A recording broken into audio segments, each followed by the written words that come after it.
Bien, vamos a hacer el siguiente problema de primer bachillerato de química. Me dicen, en una bombona se introducen 5 gramos de helio, 5 gramos de dióxido de carbono y 5 gramos de oxígeno.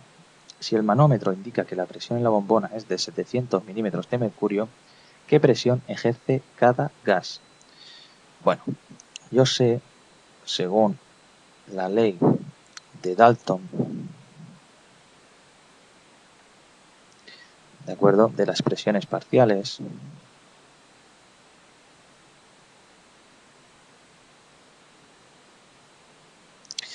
pues que para cada componente, es decir, por ejemplo, para el componente 1, tendremos que la presión 1 es igual a la presión total por la fracción molar que tengo de ese componente. Para el componente 2, pues sería la presión de ese componente, sería la presión total por la fracción molar de ese componente. Y así sucesivamente para el componente 3, la presión total por la fracción molar de ese componente. Bien, ¿cuál es la fracción molar? ¿Qué quiere decir fracción molar?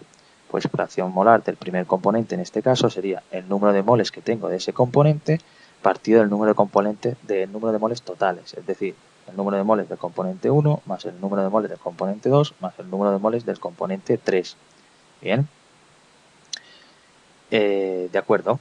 ¿Y cuánto vale el número de moles del componente 1? Pues ahí me están dando los gramos.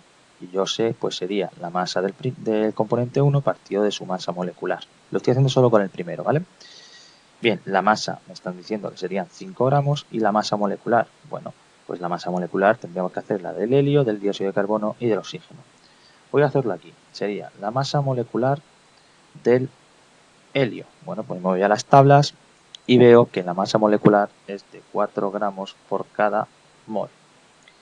La masa molar del... ¿Cuál es el otro componente? CO2. Bueno, pues tendría un átomo de carbono, como indica aquí, un 1, por su masa atómica que es 12, más 2 átomos, como indica aquí, por la masa atómica del oxígeno que es 16. 12 más 32 es 44 gramos por cada mol.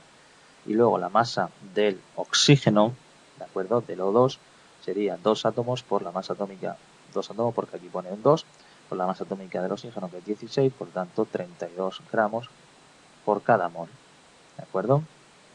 Bueno, esto es como si fuese M1, esto es como si fuese M2 y esto es como si fuese M3, es por no ir poniendo M mayúscula, masa molar, para no ir poniendo los subíndices esos. Bueno, pues el número de moles 2 sería la masa de 2 partido de la masa molecular del 2 y el número de moles 3 sería la masa del 3 partido de la masa molecular del 3. ¿De acuerdo? Bien, pues voy a ponerlos. Hemos dicho, sería N1 sería la masa de 1, que sería 5, partido de su masa molecular, que es 4. N2 serían 5 gramos también, tenemos 5 de cada uno, partido de su masa molecular, que es 44.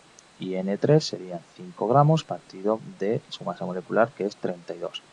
Bien, pues ahí tengo el número de moles. Esto ya lo voy a borrar. ¿Vale? Bien, pues ahí tengo. Bueno, pues voy a hacerlo. Presión 1 sería presión total, es decir, 700 milímetros de mercurio. Voy a operar en milímetros de mercurio por la fracción molar del primer componente. Sería el número de moles del primero, 5 partido de 4 partido de la suma de los 3, es decir, 5 partido de 4 más 5 partido de 44 más 5 partido de 32. Bien, ¿esto qué daría? Pues esto daría 575,7 y las unidades en milímetros de mercurio porque estoy operando la presión total con milímetros de mercurio.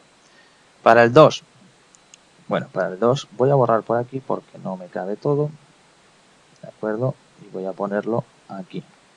Para el 2 sería la presión total por la fracción molar del 2, es decir, presión total 700 por fracción molar del 2. Sería el número de moles del 2, lo tenemos aquí, 5 partido de 44 partido de la suma de los 3. 5 partido de 4 más 5 partido de 44 más 5 partido de 32. Es decir, 52,34 milímetros de mercurio. Y por último el 3 sería la presión total por la fracción molar del 3, es decir 700, que es la presión total. Y ahora número de moles del 3 lo tenemos aquí, 5 partido de 32 y ahora partido de la suma, 5 partido de 4 más 5 partido de 44 más 5 partido de 32. Y esto me da 71,96 milímetros de mercurio. Bueno, pues ahí tengo las presiones que según la ley de Dalton de las presiones parciales, pues me da la presión que ejerce cada gas.